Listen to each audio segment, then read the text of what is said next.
Lasso third for three.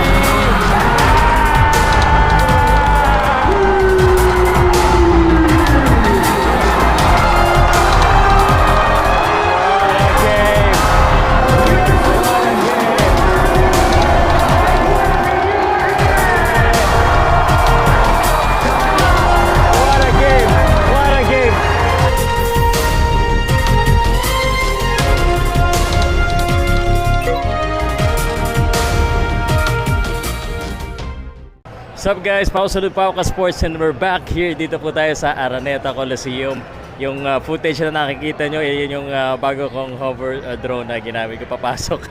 Mga-testing lang. I don't know kung pwede ko siya i-fly dito sa loob. I think bawal, syempre. But game 2, very important game para po sa San Miguel Beerman. Everyone was shocked, or not everyone, a lot of people were shocked kasi lamang San Miguel Beer dito.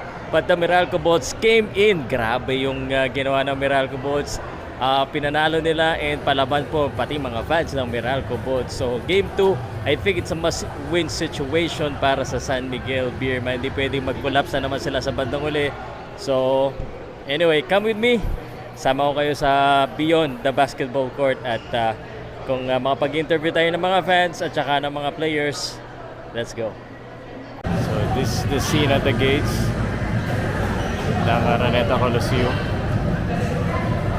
Let's have an initial look. Finals game 2 between the Meralco Boats and the San Miguel Beerman here at the historic Smart Araneta Coliseum. And it's time for us to meet the start. Alright, here we go. Game number 2. And tip off. Napunta na yung tip off.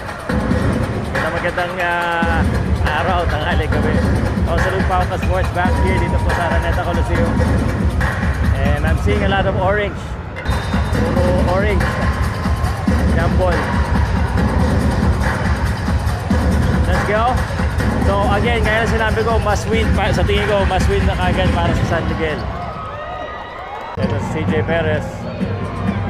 Mainit ito yung last game. First shot. Wala. Nakakuha. Junmar. Kakalabawin kagad. First try. Short.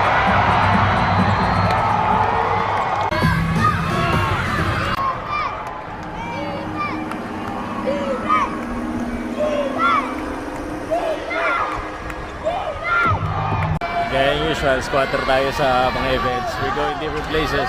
Nakakatawa yung mga bata sa likod ko eh. Nakakatawa yung mga bata eh.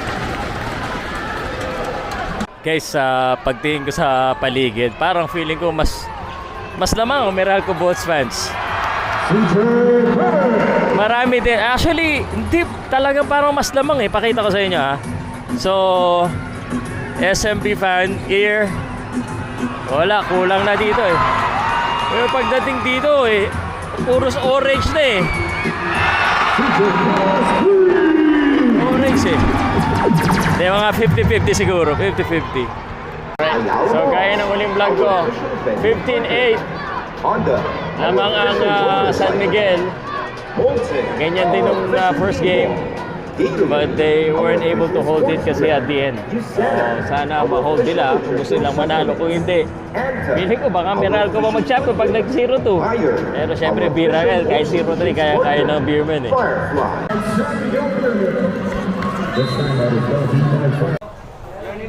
Kapaw. Pagkano yun? 315 shock burger. Sorry guys, commercial muna, nagutom na ako. Hanap ako ng burger kasi sarado yung Wendy's. Dito ako sa Shake Shack. Walang nakakain na ba ako ng Shake Shack burger. I don't know if it's the same, parang may Shake Shack sa Alabang Town Center, no? Yun, masarap yung burger doon. Is it the same? Hindi ko na maalala.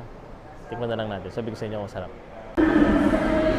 You know, it's my burger. Sorry guys, second quarter na 25-23. Inunahan ko na sila bago sila mag-halftime. Hindi na ako na Shake Shack burger.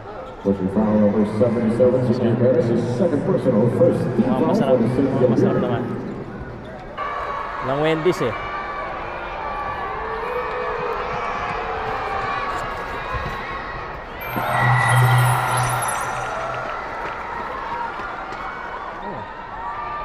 yung beef. Ah, grabe, pito na yung lamang ng Meralco. 30-23. You think go CJ Perez. Mga sports na sa akin ng burger. Mahilig ako sa burger.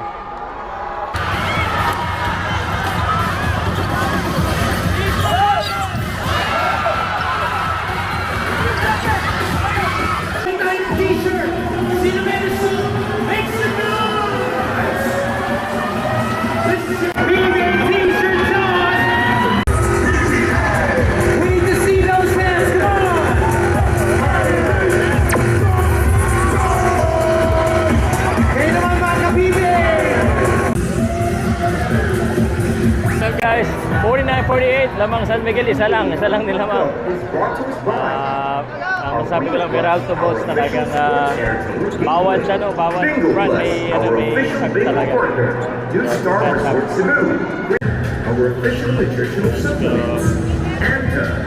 Okay, nandito yung mga tropa natin. SMB Meralco Boats, brother. At SMB. Ito tatanungin ko, SMB to, brother. Para last na Meralco Grabe. Ganda ng depensa ng Meralco. Pinapahirapan si Junmar, pare. Ba't gano'n? Parang lumalamang-lamang pa talaga Meralco eh. Oh, sabi nga na iba, all-star daw kayo. Eh wala, mahirap. Pinagtutulong-tulungan si Junmar. Very physical. Physical ang laban. Masyadong physical. Ito, si Uncle. Tito, ano masasabi mo? Magaling Meralco, men. Matindi depensa. Saka yung chemistry, ibang-iba talaga. Kaya Ganda ng ikot. ganda ng rotation. Tapos, hirap na hirap talaga. Kahit yung 20 points sa CJ Perez first half, hindi talaga nadadali si Cliff Hodgman. Solid. 17 points na. Cliff Hodge, 17 points. Solid. Napakasipag, sobra. Pero alam ko, mga SMB to eh. Ito, SMB din eh. Wala pa Meralco Balls dito? SMB tayo. Wala. Ano masasabi mo? Masabi ko lang talaga, maganda yung depensa ng Meralco, ganda yung rotation, balance yung mga player nila, labas-pasok, balance pa din. Magandang depensa, maganda yung kinakalabasan. Kaya tingin ko magkakatalo lang yan. Experience yung SMB.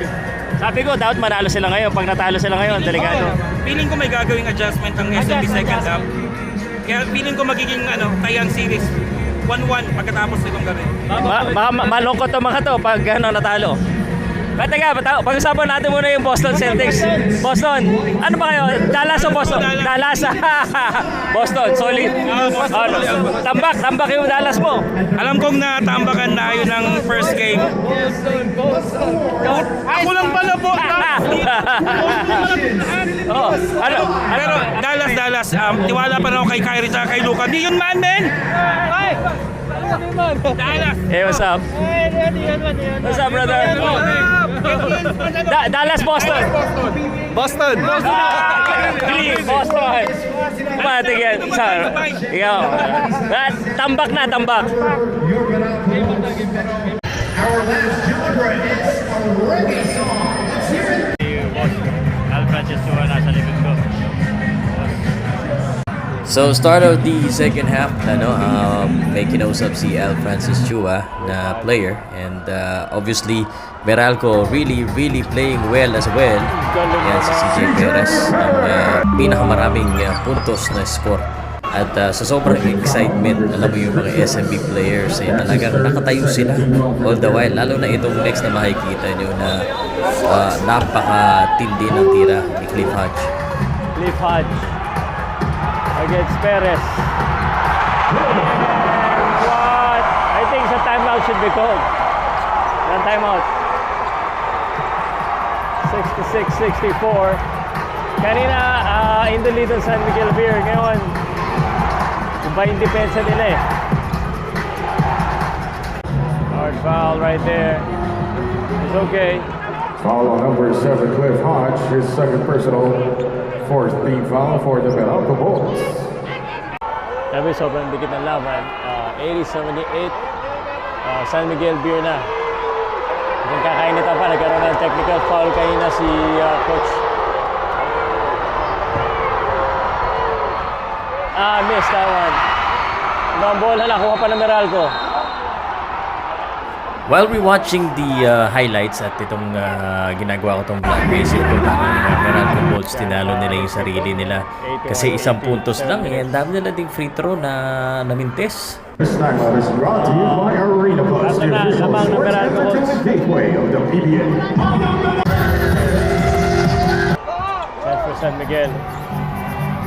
Last 2 minutes. Ganda naman. CJ Perez.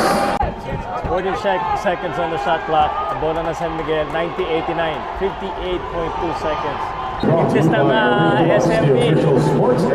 Supply. Medyo malaki yung kay SMC natin dito sa taas.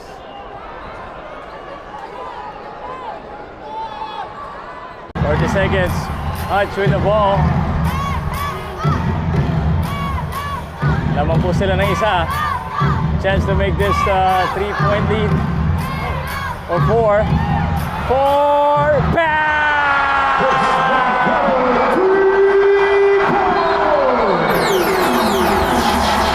What a shot! What a shot! Bang! 14 on the shot clock. CJ Perez 3. What a ball game. Pero naman pa rin, 93-92. Grabe ito. Ito yung nabibis nyo pag itingin nanonood ng live. 93-92, 20 seconds left. Naman po ang Meralco, bola ng Meralco. Mag 2-0 kaya. Yan. Guys, so namintis ni Banquero yung unang free throw. 93-92. So he needs to make this one. Kailangan nyo ma-shoot to. Pressure basketball. For the 2. There you go. SMB will not call a timeout. Marshall Lassiter for 3.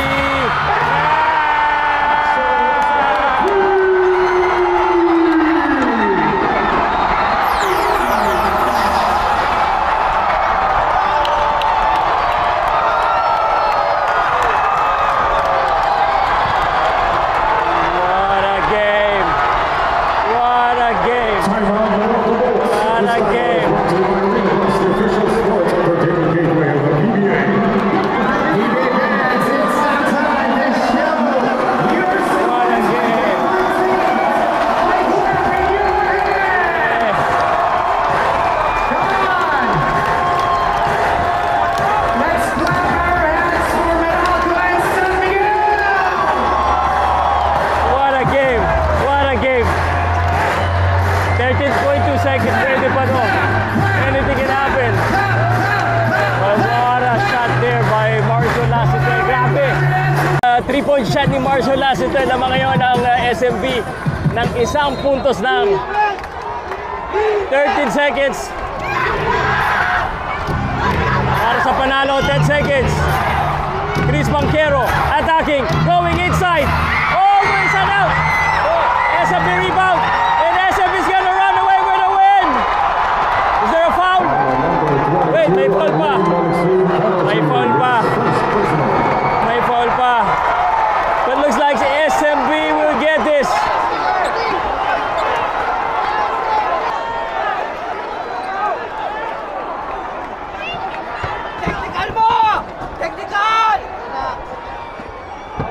What a thrilling basketball. Grabe. Grabe yun, no? 95-94. May pag-asa pa to, guys. Actually, pero what a shot. What a defense. In and out yung tira ni Banquero. Nagpapaganda yung payata na mintis. Na-mintis pa ni, ni CJ Perez. 94-95. Ano ba yun? Carjack talaga to. Carjack.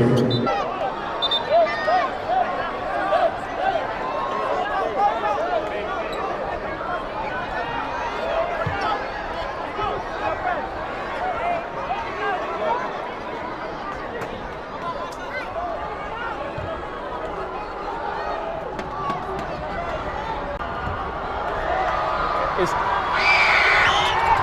Oy! Menintes! Oy! What? Something's going on. Traveling! Oh my God! Alforcero traveling!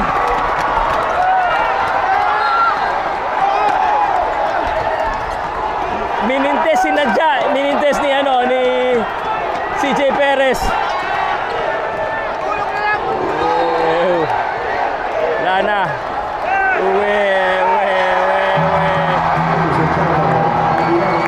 Panalo. By the San Miguel Beermen. Series now tied to 1 game is happening this coming Sunday, June 9 at 6:15 p.m. What a game, what a game. Magandang rin po. Maraming salamat sa pagkakinig sa inyo. What a game.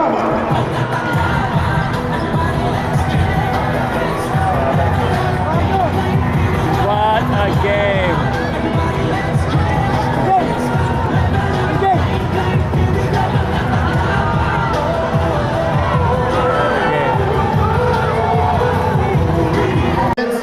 When you hit and took that dagger tree, what was thinking and going into your mind? You know, I'm always having confidence in myself. It's just gonna be, when we lost game one, it was just all we watched a lot of tapes, and we just talked about it and decided what to do on our bad things. And hindi siya perfect, pero ayun, nakuha namin yung panalo and makakapag-adjust pa kami sa mga mistakes namin. Yeah. I mean, it's just opportunities were there, and whenever they're there, I'll take them. So.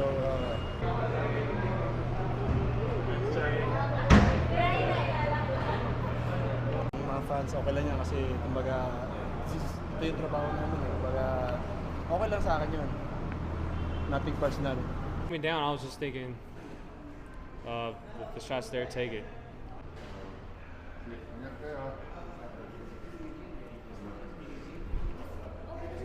Hey guys, tapos na yung laro ng PBA. Pero Dairy Queen muna tayo. Coding kasi ako ngayon, wala akong kotse. Kaya naghihintay pa ako ng grab ko. Pero grabe ganda ng laro. Gusto ko lang kung umabot ka dito sa dulo sana. Yan ang favor. Comment mo lang either wag Dairy Queen, coding para malaman ko shoutout ko lahat ng umabot dito sa dulo.